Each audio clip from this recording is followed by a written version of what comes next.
Bismillahirrahmanirrahim. Assalamualaikum warahmatullahi wabarakatuh. Jumpa lagi bersama saya Tuti Alawiyah, mahasiswi PJJ PAI UIN Siber Syekh Nurjati Cirebon. Kali ini kita akan membahas topik penting, yaitu 4 pilar pendidikan dan kaitannya dengan pembelajaran sepanjang hayat.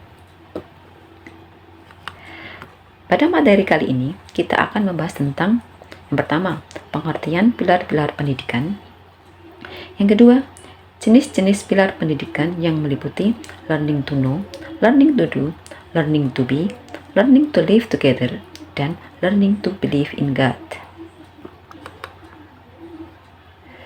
Apa itu pilar pendidikan? Dalam kamus umum, pilar berarti tiang penyangga atau penguat dari beton atau sebagainya.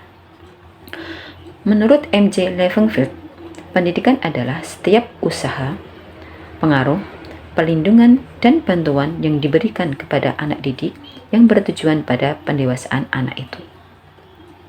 Jadi, pilar pendidikan adalah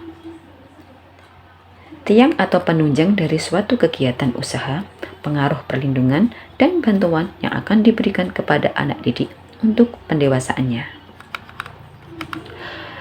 Tujuan utama dari pilar-pilar pendidikan adalah membentuk manusia seutuhnya, bukan hanya pandai secara akademik, tetapi juga memiliki keterampilan moralitas, kemampuan sosial, dan keimanan.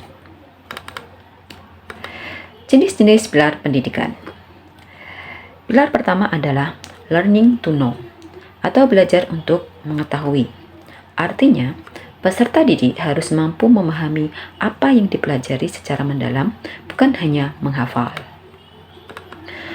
Setelah mengetahui dan memahami, peserta didik diarahkan untuk learning to do, belajar melakukan.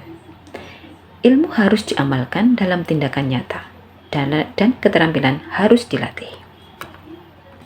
Pilar ketiga adalah learning to be, yaitu belajar untuk menjadi pribadi yang utuh. Ini menyangkut pembentukan karakter, jati diri, dan nilai-nilai kehidupan.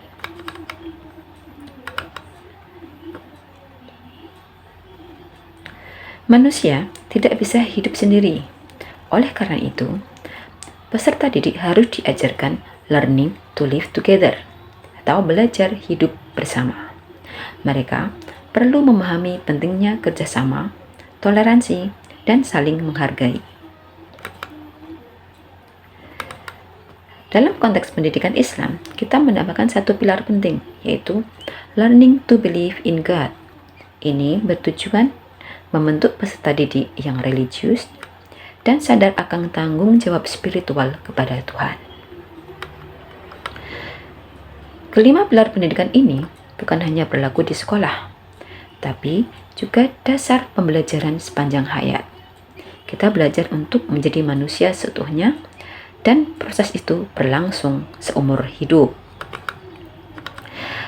Dapat disimpulkan bahwa pilar pendidikan adalah fondasi utama dalam membentuk manusia seutuhnya. Dengan menggabungkan pengetahuan, keterampilan, karakter, sosial, dan spiritual, kita dapat menciptakan generasi yang siap belajar sepanjang hayat. Pilar-pilar ini sangat relevan, baik untuk pendidikan formal maupun non-formal. Sekian penjelasan dari saya. Wassalamualaikum warahmatullahi wabarakatuh.